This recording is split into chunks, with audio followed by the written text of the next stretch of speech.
বিদ্যুৎ দপ্তরের বিভিন্ন ব্যর্থতা তুলে ধরে অবিলম্বে সেই সকল ব্যর্থতা দূর করার লক্ষ্যে ত্রিপুরা ইলেকট্রিসিটি কর্পোরেশন লিমিটেডের সদর দপ্তরের সামনে বিক্ষোভ প্রদর্শন করে ত্রিপুরা ইলেকট্রিসিটি কনজিউমার্স অ্যাসোসিয়েশন।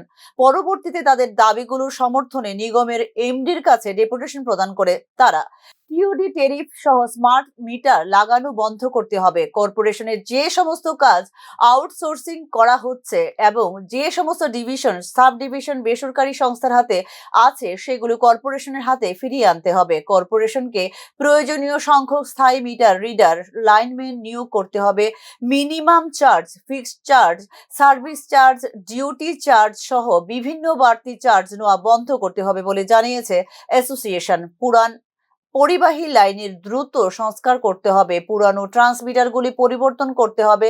বিদ্যুৎ মন্ত্রী বলেছেন মাত্র 41% বিদ্যুৎ বিল কালেকশন হয়, কিন্তু উনি খোলাসা করে বলেননি যে 59% কীভাবে বাকি থাকে।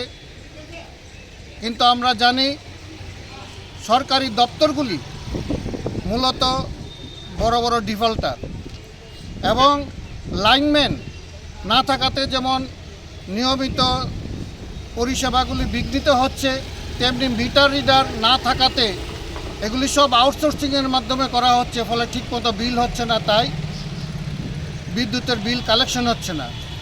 2 বছর আগে যখন এখানে হেয়ারিং হয় তখনও কিন্তু বিদ্যুৎ দপ্তর দাবি করেনি যে আমরা এই 41% মাত্র গ্রাহকদের কাছ থেকে বিদ্যুৎ কালেকশন করছি। তাহলে এটা সম্পূর্ণ ডিপার্টমেন্টের ব্যর্থতা সাধারণ গ্রাহকদের কাছে তুলে দিয়ে তার পিছনে মূল বিষয় হচ্ছে তারা সম্পূর্ণ বিদ্যুৎ টিএসইসিএলকে যে বিদ্যুৎ ডিস্ট্রিবিউশন সেটাকে সম্পূর্ণভাবে বেসরকারি মালিকের হাতে তুলে দেওয়ার একটা পরিকল্পনা নিয়ে এগুচ্ছে।